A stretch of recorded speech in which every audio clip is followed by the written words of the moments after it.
जय हिंद साथियों, मैं फिर से लेकर आ गया आपके लिए 50 ऑब्जेक्टिव प्रश्न जो इम्पोर्टेंट है आर्मी अग्निवीर के लिए। और मैं ये प्रश्न जो है 2009 से लेकर 2023 तक जितने भी आर्मी का एग्ज़ाम हुआ है उसके अंदर से मैं ये प्रश्न देता हूँ और वो सारा सेट मेरे पास उपलब्ध है, उसी से मैं सेट बनाता हूँ। तो चलिए स्टार्ट करते हैं। टोटल 50 प्रश्न है और आप भी साथ में टेस्ट दें और आपका कितना सही हो पा रहा है, कितना नंबर ला पा रहे हैं आप। तो चलिए स्टार्ट करते हैं। पहला प्रश्न है, अंतरिक्ष विभाग की स्थापना कब हुई थी? ऑप्शन है 1863, 1972, 1970, 1965। सही आंसर इसका 1972। अगला प्रश्न है, हैलोजनों में सर्वाधिक प्रभावशाली ऑक्सीकरण करता है? ऑप्शन है क्लोरीन, ब्रोमीन, फ्लोरीन, आयोडीन। हैलोजनों में सर्वाधिक प्रभावशाली ऑक्सीकरण करता कौन है? सही आंसर इसका फ्लोरीन। ऑप्शन सी सही आंसर है फ्लोरीन। अगला प्रश्न है, तत्वों का सबसे पहले वर्गीकरण किया था, किसने किया था? तो मेंडल ने, न्यूलैंड ने, डेवेरेनियर ने, धर्मेंद्र ने। सही आंसर इसका न्यूलैंड ने। तत्वों का सबसे पहले वर्गीकरण न्यूलैंड ने किया था। अगला प्रश्न है, वह सबसे छोटा कण जिसमें उस तत्व के सभी गुण विद्यमान है वह कौन सा है? ऑप्शन है परमाणु, अणु, यौगिक या इनमें से कोई नहीं। तो सही आंसर इसका परमाणु। ऑप्शन है परमाणु। अगला प्रश्न है, शुद्ध कार्बन का सबसे कठोर रूप कौन सा है? तो ऑप्शन है हीरा, पन्ना, गार्नेट, पुखराज। सही आंसर इसका हीरा। शुद्ध कार्बन का सबसे कठोर रूप कौन सा है? हीरा। इस सभी को मालूम होगा हीरा। अगला प्रश्न है, एफी रासायनिक प्रतीक है? एफी किसका प्रतीक है? टीन का, लोहे का, तांबे का या एल्युमिनियम का? तो सही आंसर इसका क्या है? लोहे का। एफी जो है लोहे का प्रतीक है। अगला प्रश्न है, वसा में घुलनशील विटामिन है? ऑप्शन है vitamin A, vitamin D, vitamin के या सभी। तो सही आंसर इसका ये सभी। Option D. विटामिन ए भी मतलब वसा में घुलनशील है, विटामिन डी भी, विटामिन के भी, ये सब वसा में घुलनशील है, वसा में घुलनशील विटामिन। अगला प्रश्न है, विटामिन सी का रासायनिक नाम क्या है? ऑप्शन है रेटिनॉल, एस्कॉर्बिक अम्ल, कैल्सीफेरॉल, टोकोफेरॉल। तो सही आंसर इसका क्या है? विटामिन सी का एस्कॉर्बिक अम्ल।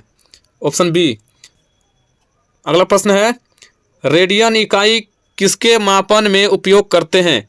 रेडियन इकाई किसके मापन में उपयोग करते हैं? ऑप्शन है कोण, घन कोण, केल्विन, कंट्रोल।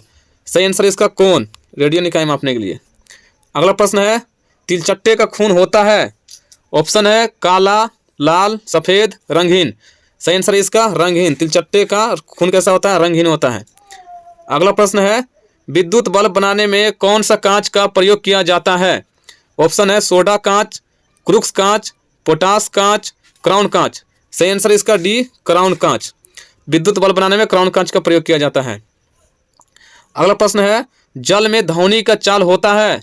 जल में ध्वनि का चाल कितना होता है? ऑप्शन है 332 मीटर पर सेकेंड, 1483 मीटर पर सेकेंड, 1450 मीटर पर सेकेंड, 1533 मीटर पर सेकेंड। सही आंसर इसका 1483 मीटर पर सेकेंड। Option B. अगला प्रश्न है, प्रश्न नंबर 13, 1 वाट घंटा बराबर कितना जूल होता है? 1 वाट घंटा बराबर कितना जूल होता है? ऑप्शन है 2400, 3000, 3600, 4600। सही आंसर इसका क्या है? 3600 होता है, 3600 जूल। Option C. अगला प्रश्न है, दूध का पीएच मान कितना होता है? दूध का पीएच मान कितना? ऑप्शन है 2.8, 2.4, 6.4, 8.4। सही आंसर इसका क्या है? दूध का पीएच मान 6.4। ऑप्शन सी सही आंसर। अगला प्रश्न है, लाल प्लस नीला। लाल प्लस नीला क्या होता है? ऑप्शन है मैजेंटा, पीला, सफ़ेद, नीला। सही आंसर है इसका मैजेंटा। Option A. अगला प्रश्न है, निम्न में से कौन सदिश राशि है? ऑप्शन है चाल, आवेश, ऊर्जा, बल। सही आंसर इसका बल। ये सदिश राशि है, बाद में की सभी अदिश राशि है। अगला प्रश्न है, हीरा का अपवर्तनांक कितना होता है? हीरा का अपवर्तनांक कितना होता है? ऑप्शन है 1.33, 1.52, 2.42, 1.65। सही आंसर है इसका हीरा का अपवर्तनांक कितना होता है? तो 2.42। Option C. अगला प्रश्न है, केल्विन पैमाने के किस बिंदु पर जल उबलता है? केल्विन पैमाने के किस बिंदु पर जल उबलता है, जल उबलने लगता है? तो 737 केल्विन, 374 केल्विन, 210 केल्विन या 100 केल्विन। सही आंसर इसका 374 केल्विन। 374 केल्विन। Option B. अगला प्रश्न है खैरा रोग का संबंध किससे है? खैरा रोग का संबंध किससे है? धान से, गेहूं से, कपास से, गन्ना से। सही आंसर है इसका खैरा रोग किससे संबंधित है? तो खैरा रोग धान से संबंधित है। अगला प्रश्न है एक अश्व शक्ति बराबर होता है? ऑप्शन है 746 जूल, 346 वाट, 746 वाट, इनमें से कोई नहीं। तो एक अश्व शक्ति बराबर होता है 746 वाट का, ऑप्शन सी। अगला प्रश्न है विटामिन सी का आविष्कार किया था, किसने किया था? ऑप्शन है फंक ने, मैकुलन ने, होलकट ने, अल्बर्ट सर्जेंट गयोर्की ने। तो सही आंसर इसका अल्बर्ट सर्जेंट गयोर्की ने, ऑप्शन डी। अगला प्रश्न है द्रव धातु तत्व कौन सा है? द्रव धातु तत्व कौन सा है? ऑप्शन है पारा, ब्रोमीन, चांदी, सोना। सही आंसर इसका क्या होगा? जल्दी मारिए। सही आंसर इसका पारा, ऑप्शन ए।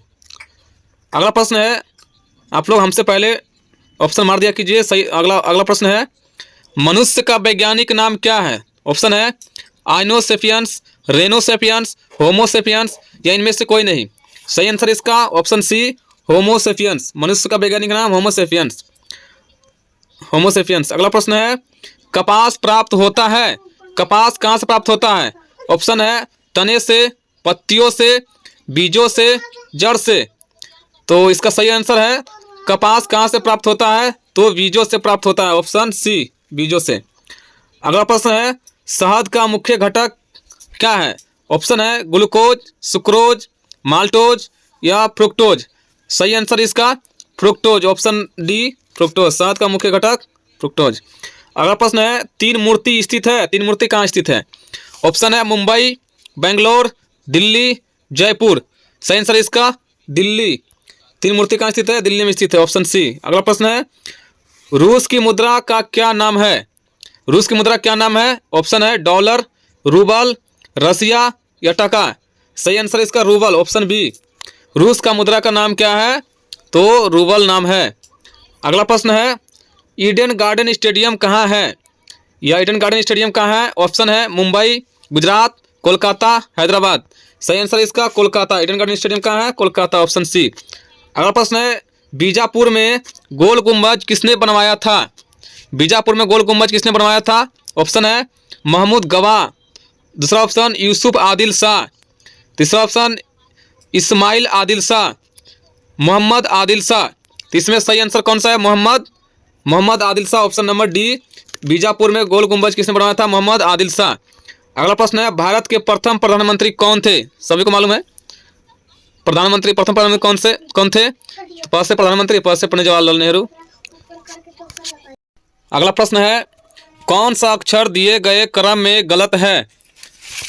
तो CHMSWB कौन सा क्रम गलत है? तो ऑप्शन है CSBW। तो इसमें सही आंसर हो जाएगा एस। आप लोग सही से देखें। अगला प्रश्न है जिस प्रकार से न्याय का संबंध अदालत से है उसी प्रकार स्कूल का संबंध निम्न में से किससे है? तो न्याय का संबंध अदालत से है तो स्कूल का संबंध किससे होगा? ऑप्शन है शिक्षक, छात्र, कक्षा, शिक्षा। सही आंसर इसका डी, शिक्षा से होगा स्कूल का संबंध, शिक्षा से। क्योंकि न्याय का संबंध अदालत से है तो स्कूल का संबंध शिक्षा से होगा। अगला प्रश्न है लाल किला किसने बनवाया था? लाल किला किसने बनवाया था? ऑप्शन है अकबर ने, बाबर ने, जहांगीर ने, शाहजहां ने। सही आंसर है ऑप्शन डी, शाहजहां ने। लाल किला किसने बनवाया था? शाहजहां ने। अब ये प्रश्न को देखिए। अगला प्रश्न किसी कोड भाषा में ROME का कोड MORE हो तो उसी कोड भाषा में DARE का क्या कोड होगा? सही आंसर इसका निकालें, आप निकालें जल्दी। इसका हो जाएगा जैसे ROME तो पहले लिखा गया इसका एम को, उसके बाद ओ को, एम के नज़दीक में लेफ्ट साइड में ओ है, ओ लिखा गया। उसके बाद क्या लिखा गया? आर। उसके बाद जो है ओ के नज़दीक में जो है ओ लिखा गया। उसके बाद जो बचा वो लास्ट में लिखा गया। उसी प्रकार से जो आर के नज़दीक में है, आर के नज़दीक में ए है, RA। उसके बगल में क्या है? डी है, डी लिखें। जो लास्ट में बचा ई हो गया तो हो जाएगा RADE। ऑप्शन बी नंबर सही आंसर है इसका। अगला प्रश्न है, दिल्ली की प्रथम मुस्लिम महिला शासक कौन थी? ऑप्शन है नूरजहां, चांद बीबी, बेगम हजरत महल, रजिया सुल्तान। सही आंसर इसका रजिया सुल्तान, ऑप्शन डी। अगला प्रश्न है, भद्रावती किस कारखाने के लिए प्रसिद्ध है? भद्रावती किस कारखाने के लिए प्रसिद्ध है? ऑप्शन है कपड़ा उद्योग, जहाज निर्माण, रासायनिक, लोहा एवं इस्पात। सही आंसर इसका लोहा एवं इस्पात के लिए भद्रावती कारखाना प्रसिद्ध है। अगला प्रश्न है, संयुक्त राष्ट्र संघ की स्थापना कब हुई थी? संयुक्त राष्ट्र संघ की स्थापना कब हुई थी? ऑप्शन है 1950, 1945, 1947, 1946। सही आंसर है इसका 1945, ऑप्शन बी। अगला प्रश्न है, भारत में उपयोग की जाने वाली घरेलू बिजली आपूर्ति की वोल्टेज और आवृत्ति क्या है? तो ऑप्शन है 220 वोल्ट 100 एचजेड, 440 वोल्ट 100 एचजेड, 220 वोल्ट 50 एचजेड, 440 वोल्ट 50 एचजेड। तो सही आंसर इसका 220 वोल्ट 50 हर्ट 220 वोल्ट 50। ये सही आंसर है इसका ऑप्शन सी। अगला प्रश्न है, हड्डियों के लिए कौन सा खनिज आवश्यक है? हड्डी के लिए कौन सा खनिज आवश्यक है? ऑप्शन है आयरन, सल्फर, जिंक, कैल्शियम। सही आंसर इसका कैल्शियम, हड्डियों के लिए अच्छा है कैल्शियम। अगला प्रश्न है, उत्प्लावकता का सिद्धांत किसके द्वारा प्रतिपादित किया गया था? उत्प्लावकता का सिद्धांत किसके द्वारा प्रतिपादित किया गया था? ऑप्शन है आर्किमिडीज, अल्बर्ट आइंस्टीन, डब्ल्यू के रोंटगेन, जे थॉमसन। तो सही आंसर इसका आर्किमिडीज, ऑप्शन ए। अगला प्रश्न है, हाइड्रोजन और ऑक्सीजन क्रिया करके क्या बनाता है? ऑप्शन है पानी, कार्बन डाइऑक्साइड, कार्बन मोनोऑक्साइड, सीसा। हाइड्रोजन और ऑक्सीजन क्रिया करके क्या बनाता है? तो पानी बनाता है, ऑप्शन ए पानी बनाता है। अगला प्रश्न है, पदार्थ के संवेग और वेग के अनुपात से प्राप्त राशि। पदार्थ के संवेग और वेग के अनुपात से प्राप्त राशि कौन सा है? द्रव्यमान, मीटर, समय, इनमें से कोई नहीं। सही आंसर इसका द्रव्यमान। अगला प्रश्न है, जल में तैरना न्यूटन के कौन सा गति पर आधारित है? जल में तैरना न्यूटन कौन सा गति पर आधारित है? ऑप्शन है प्रथम नियम, द्वितीय नियम, तृतीय नियम, इनमें से कोई नहीं। सही आंसर इसका होगा तीसरा नियम, क्योंकि जब जल में तैरते हैं तो जब पीछे धक्का देना पड़ता है आगे बढ़ने के लिए। तो अगला सवाल है, एक पाउंड में कितने ग्राम होते हैं? एक पाउंड में कितने ग्राम होते हैं? ऑप्शन है 546 ग्राम, 363 ग्राम, 613 ग्राम, 453 ग्राम। तो सही आंसर इसका क्या होगा? 453 ग्राम। एक पाउंड में कितने ग्राम होता है? 453 ग्राम। अगला प्रश्न है, ध्वनि ऊर्जा को विद्युत ऊर्जा में परिवर्तित करता है। ध्वनि ऊर्जा को विद्युत ऊर्जा में परिवर्तित करता है। ऑप्शन है जनित्र, माइक्रोफोन, विद्युत मोटर, इनमें से कोई नहीं। सही आंसर इसका बी माइक्रोफोन। अगला प्रश्न है, रॉकेट का कार्य किसके सिद्धांत पर आधारित है? रॉकेट का कार्य किसके सिद्धांत पर आधारित है? ऑप्शन है केपलर का नियम, न्यूटन का नियम, रेखीय संवेग संरक्षण नियम, कूलम्ब का नियम। सही आंसर इसका रेखीय संवेग संरक्षण का नियम, ऑप्शन सी। अगला प्रश्न है, भारतीय उपमहाद्वीप मूलतः एक अंग था। किसका अंग था? भारतीय उपमहाद्वीप मूलतः एक अंग था। ऑप्शन है जुरासिक लैंड का, गोंडवाना लैंड का, आर्यवर्त लैंड का, अंगार लैंड का। सही आंसर इसका गोंडवाना लैंड का, ऑप्शन बी। अगला प्रश्न है, दिल्ली में स्थित शांतिवन समाधि है किसका? दिल्ली में स्थित समाधि स्थल किसका है?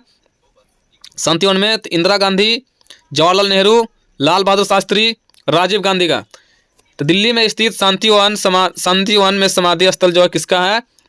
जवाहरलाल नेहरू का, ऑप्शन बी। अगला प्रश्न है, अजंता की गुफाएं कहाँ स्थित है? ऑप्शन है उड़ीसा, मध्य प्रदेश, महाराष्ट्र, केरल। सही आंसर इसका महाराष्ट्र। अजंता गुफाएं कहाँ स्थित है? महाराष्ट्र में। अगला प्रश्न है, जो आखिरी प्रश्न है, निम्नलिखित में से कौन सा नृत्य स्त्री पुरुष दोनों के लिए है? स्त्री और पुरुष दोनों के लिए ऐसा कौन सा नृत्य है? ऑप्शन है गरबा नृत्य, घूमर नृत्य, गैर नृत्य, घुरला नृत्य। सही आंसर इसका क्या है? गैर नृत्य, जो पुरुष महिला दोनों के लिए है। और ये 50 प्रश्न हमारा ऑब्जेक्टिव प्रश्न खत्म हुआ। फिर मिलेंगे अगले वीडियो में 50 ऐसे प्रश्न लेकर के जो आर्मी में अनेकों बार पूछा जा चुका है। इसका प्रूफ मैं अगले वीडियो में देने वाला हूँ। सही प्रूफ, सही सेट कब पूछा गया है, ये सारा चीज़ मैं अगले वीडियो में देने वाला हूँ। फिर मिलेंगे अगले वीडियो में। जय हिंद, जय भारत।